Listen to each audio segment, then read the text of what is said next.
Doctor साहब, आज जो है बिलावल भुट्टो जरदारी साहब की जानिब से कहा गया है कि हुकूमत को बजट बनाते हुए इत्तेहादी जमातों से मुशावरत करनी चाहिए थी। आज बेनज़ीर भुट्टो साहबा की बरसी थी, इसकी सालगिरह थी आज उनकी। अल्लाह ताला उनके दर्जात बुलंद फरमाए। वो देखें, ये तो इनके मामला तय पा जाएंगे। अल्टीमेटली बजट जो है वो मंजूर होगा, बज़ाहिर तो ऐसा ही लगता है, और उसकी वजह यह है कि बजट तो मंजूर होगा तो कारोबार रियासत आगे चलेगा, मामलात आगे। बजट जो है वो ज़ाहिर है कि मंजूर होगा, उसमें हो सकता है कोई तरामी वगैरह आ जाए, कोई ऐसी चीज़ें हो जाए, बजट को बड़ा इशू नहीं है। चाइना से आज एक उनका आला सतही वफ़द पाकिस्तान आया, उनके मिनिस्टर उसकी क़यादत कर रहे थे, और चाइना और पाकिस्तान के ताल्लुकात जो हैं वो मतलब वो एक मुख्तलिफ ताल्लुकात हैं बाकी दीगर सारे मुल्कों के साथ। जो भी कई वजूहात हैं, उसकी तारीख़ी वजह भी है, उसकी जो है वो एक यानी स्ट्रेटेजिक वजूहात भी हैं, लेकिन पीपल टू पीपल भी लोग बहुत मोहब्बत करते हैं चाइना में। चाइना जब मुझे जाने का इत्तेफाक हुआ तो कई ऐसे वहाँ पे इंस्टीट्यूशंस हैं, तालीमी इदारे ख़ास तौर पे, जहाँ पे बाकायदा उर्दू, वहाँ पे जो चाइना के लोग हैं वो इतनी नफीस उर्दू बोलते नज़र आते हैं कि आप परेशान हो जाते हैं। उनकी चेयर्स हैं बाकायदा पाकिस्तान चेयर्स और स्टूडेंट्स, तो एक बड़ा ज़बरदस्त। और चाइना ज़ाहिर है एक उभरती हुई कुव्वत है, बल्कि उभरती हुई तो नहीं कहूँगा, एक उभरी हुई कुव्वत है। अब तो बिल्कुल लोग जो हैं वो पूरी दुनिया मशरिक़ की तरफ ही देख रही है। और वेनेज़ुएला ने आज बाकायदा ये बात की है कि उनको भी ब्रिक्स में शामिल किया जाए। तो मुल्क आहिस्ता आहिस्ता, और उसकी बहुत सारी वजूहात हैं। उसकी बुनियादी वजह जो है वो सिर्फ माशी नहीं है, उसकी वजह जो है एक तो मईशत अपनी जगह कि भाई डॉलर से लोग डी डॉलराइजेशन की तरफ देखें ना। एक तवील अरसे तक तो फ्रांस का राज रहा, यानी जो दुनिया की करेंसी थी वो फ्रांस की करेंसी कहलाती रही एक तवील अरसे तक। जो है फिर वो जो है वो राज रहा पाउंड्स का, बरतानवी करेंसी का दुनिया में। और एक फिर तवील अरसे तक जो राज रहा वो रहा डॉलर्स का। और वो तवील अरसा बहुत ज़्यादा भी नहीं, यानी आप 1945 से अगर लगाते हैं इसको, ब्रेटन वुड एग्रीमेंट के बाद से, तो फिर उसके बाद डॉलर का रहा। लेकिन डॉलर से दुनिया खौफजदा होना शुरू हो गई थी काफ़ी अर्सा पहले, यूक्रेन जंग के बाद और हो गई कि यार ऐसा तो नहीं कि किसी भी वक्त पाबंदियां लगें और आपके पैसे जो हैं वो रखे हुए हैं डॉलर्स में, तो डॉलर्स में अगर रखे हुए हैं तो वो आपको जो हैं वो जब्त हो जाएं, अकाउंट जब्त हो जाएं और ऐसे सारे मामला हो जाएं। तो ये एक बड़ा कंसर्न रहा। अच्छा, जैसे हुआ उनके देखें ना, 328 बिलियन डॉलर्स एसेट्स रशिया के जो हैं वो रुके हुए। रशिया को तो जाहिर है कि और किसी मुल्क के हों तो ये एक कहानी उनकी तरफ से चलती रही। बीच में वो इकोनॉमिक हिटमैन और सैंक्शंस एक बहुत खौफनाक चीज़ होती थी कि किसी मुल्क पे सैंक्शंस लग गई तो। लेकिन अब कई मुल्कों पे सैंक्शंस देखें ना, अगर किसी मुल्क को सज़ा देनी होती थी 1945 के बाद तो ये होता था कि पाबंदियाँ लगा दी जाएँ। लेकिन अब यह है कि कई मुल्कों पे पाबंदियाँ और वो मुल्क जो है अपना काम कर रहे हैं। ईरान पे पाबंदी हैं और कई पाबंदियाँ जो है, रशिया पे तो बहुत ही पाबंदी हैं। तो मतलब वो अब वो सैंक्शंस वाला जो हथियार था वो ख़त्म हो गया। एनीवे, तो मैं सिर्फ ये है कि उनको बड़ा खूबसूरत आज उनका यहाँ पे देखने में आई जो तकरीब थी, उसमें सारी ही यानी ये सियासत से हट के कुछ चीज़ें रियासत के लेवल पे हैं। तो बहुत अच्छा लगा कि सारी जमातें वहाँ मौजूद हैं। फिर अस्करी क़यादत से भी मुलाकात हुई। तो ये सी पैक का अगला फेज़ और बाकी जो मामलात हैं, और भी सी पैक से हट के भी बहुत पाकिस्तान और चाइना के और भी बहुत से जो फ्रंट्स कहा जाएगी, मतलब इकोनॉमी भी तो एक बहुत बड़ा फ्रंट है। तो पाकिस्तान जो है वो चाइना के साथ है। अच्छा, अब इसमें जो बहुत कुछ ऐसा है जो कि ये देखें ना, चाइना पाकिस्तान के ताल्लुकात, आसपास जो कुछ हो रहा है, चाइना किस तरह से निकल के सामने आ रहा है, ये सारा। और इसमें आप ये देखें कि चाइना के जो है वो एक तो ये ब्रिक्स का चल रहा है ना सिलसिला, दूसरे अलाइंसेस बड़े अजब से हैं। ठीक है, जो अलाइंसेस यहाँ पे बन रहे हैं ना मशरिक में, यानी मशरिक से मुराद ये है कि ये जो एशिया पैसिफिक में अलाइंसेस हैं, ये बड़े अजब से, एक तो ना आसियान, एक तो पक्का अलाइंस है ना, सॉलिड अलाइंस है कि वो ममालिक जो आसियान कंट्रीज़ हैं उनका वो तो समझ में आते हैं आपको।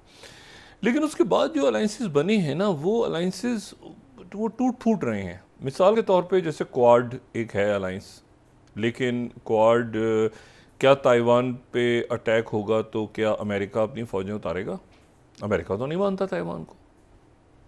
एक सवाल है कि क्या ताइवान पे अगर अटैक हुआ, जो चाइना चाहेगा कि नहीं हो अटैक, चाइना का तो वो, चाइना अपना हिस्सा कहता है ताइवान का, तो शायद वो वैसे ही एब्जॉर्ब कर ले।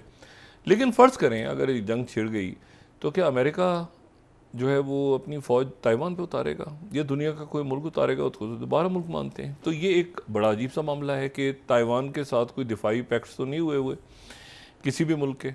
यानी जो इंडिया है, इंडिया में भी चाइना की एम्बेसी है ना, उनके एम्बेसडर भी आ गए हैं, और जो बीजिंग है वहाँ पर जो है वो इंडिया की एम्बेसी है। तो इंडिया तो ताइवान को नहीं मानता, तो ताइवान को किसका क्या बनेगा फ्यूचर में, एक सवाल है।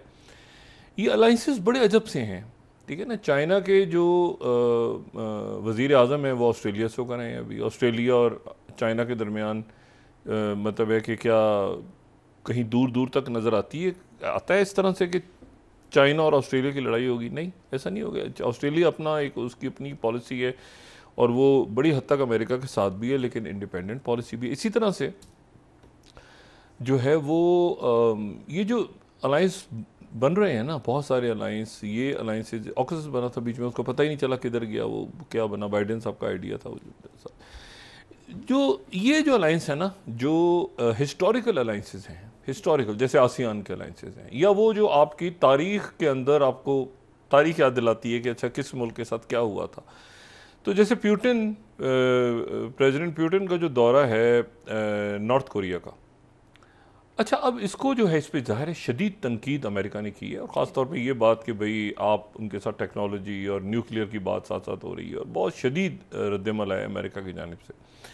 लेकिन एक तारीख़ तो है ना, एक तारीख़ तो है। और अगर वो ये जो मौजूदा सरबराह हैं शुमाली कोरिया के, इनके दादा हजूर की तस्वीर जो हैं वो स्टालिन और चेयरमैन माओ के साथ अभी तक लोगों के जहनों में हैं, ठीक है ना। स्टालिन और चेयरमैन माओ के साथ इनके दादा हजूर की तस्वीर जो हैं वो तो लोगों के जहनों में हैं कि जब उन्होंने कहा था, और ये पोस्टर्स और ये था सारे, जब उन्होंने कहा था कि वो पैगाम साथ हैं, सोवियत यूनियन और चाइना साथ है, ये कोरियन वॉर हो या उसके बाद वियतनाम, तो ये तो हैं। देखें ना, इस पूरे यहाँ खत्ते में इस तरफ जो लड़ाइयाँ हुई हैं तो उसमें उन्होंने पोजीशन ली है। अब वियतनाम के लोग, आप जो मर्जी कहेंगे वियतनाम इधर है उधर है, एक उनकी हिस्ट्री तो रही है कि फॉल ऑफ साइगोन, बहुत पुराना वाक़या तो नहीं, 1975 का।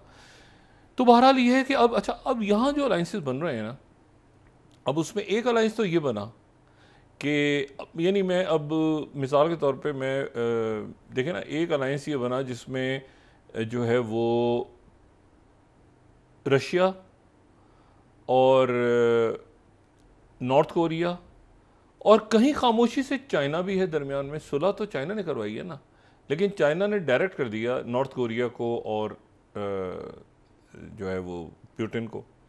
लेकिन चाइना तो है ना दरमियान में, चाइना के बगैर तो ये हो नहीं सकता। तो चाइना, तो एक अलाइंस ही हो गया। अच्छा, लेकिन एक और अलाइंस है। जिस वक्त प्रेसिडेंट प्यूटिन बात कर रहे थे, चाइना का, सॉरी, नॉर्थ कोरिया का दौरा कर रहे थे, तो उस वक्त साउथ कोरिया का एक हाई लेवल डेलीगेशन जो है वो चाइना में मौजूद था, बीजिंग में। और वो जो है वो यहाँ पे बीजिंग में 2+2 डायलॉग हो रहा था साउथ कोरिया का, साउथ कोरिया चाइना में और प्रेसिडेंट प्यूटिन नॉर्थ कोरिया में, ठीक है। अच्छा, और इसमें जो है ये ज़हन में रहे कि पिछले महीने, अभी मई में, ये कोई कई सालों के बाद, मेरा ख्याल है कोविड से पहले हुई थी, और कोविड के बाद एक और यहाँ पे अलाइंस है। वो अलाइंस जो है वो है चाइना, जापान और साउथ कोरिया। चाइना, जापान और साउथ कोरिया, उनकी ट्राइलेटरस समिट हुई है पिछले महीने, अभी 15-20 दिन पहले। और उनके जो मैं यहाँ पे अगर दिखा सकूँ, यहाँ पर उनके जो जब वो हो रही थी तो वॉशिंगटन पोस्ट ने ये 15वीं स्लाइड बड़ा वो किया था कि China attempts to counter Japan and South Korea's closer ties with US. और फिर उसके बाद जो है वो एसोसिएटेड प्रेस की खबर जो 13 है, south Korea China and Japanese leaders ये सारे सियोल में जमा हुए थे और ये 12 लेटर समिट हुई थी। अच्छा, तो एक जो है वो अलाइंस ऐसे है कि रशिया, नॉर्थ कोरिया, चाइना, जो भी चाइना नज़र नहीं आ रहा, चाइना पीछे है, उसने डायरेक्ट मतलब होता ना डायरेक्ट डायलिंग करवा दी है और वो पीछे, और वो अपने आप को उसने साउथ कोरिया के साथ इंगेज किया हुआ है। यानी अब चाइना आपको नॉर्थ कोरिया के साथ ज़्यादा, अब साउथ कोरिया, जापान, ऑस्ट्रेलिया इधर, तो ये जो जापान, अच्छा जापान जो है वो अमेरिका का लाए है, ये क्वाड का हिस्सा है। लेकिन फिर एक तारीख है कि आज का जापान बड़ा तरक्की याफ्ता जापान, उधर हम कई दफ़ा ब्रांड्स डिस्कस करते हैं ना, जिस तरह जापान उठा है, यानी टोयोटा से लेके और मित्सुबिशी से लेके और जनाब वो जिस तरह उसकी ब्रांड्स हैं, शायद ही दुनिया में कोई इतनी किसी एक मुल्क की ब्रांड्स निकली हों जितनी चाइना की ब्रांड्स हैं। तो बंदा सोचता है कि यार ये कितना ज़बरदस्त ये चाइना, ये देखे ना सुजुकी और होंडा और ये और वो ब्रांड्स ही ब्रांड्स हैं उनकी। अच्छा, और मतलब सुबारो और ये और वो, मतलब आप ब्रांड्स देखते जाएं तो आप कहेंगे कि सारे जापान की ब्रांड्स हैं। एक मुल्क की इतनी ब्रांड्स हो सकती है, निसान और जो है वो कैनन के कैमरे और जनाब पता नहीं खुदा जाने क्या क्या, एक मुल्क की इतनी ब्रांड, डेटसन, ठीक है ना, पैनासोनिक, हिटाची, मतलब ब्रांड्स देखें, निटेंडो, कैन, मतलब इतनी ब्रांड्स एक मुल्क से निकली हैं और ग्लोबल लेवल पे। अच्छा, अब वो जो मुल्क है उसकी भी एक हिस्ट्री है कि वो जापान ये तरक्की कर गया, वहाँ से उठा जहाँ पे उसमें न्यूक्लियर बम गिरे थे 2, तो एक हिस्ट्री तो, लेकिन अमेरिका का इत्तेहादी है, लेकिन क्या चाइना से लड़ेगा जापान फ्यूचर में? एक बहुत कशीदा ताल्लुकात रहे हैं इनके।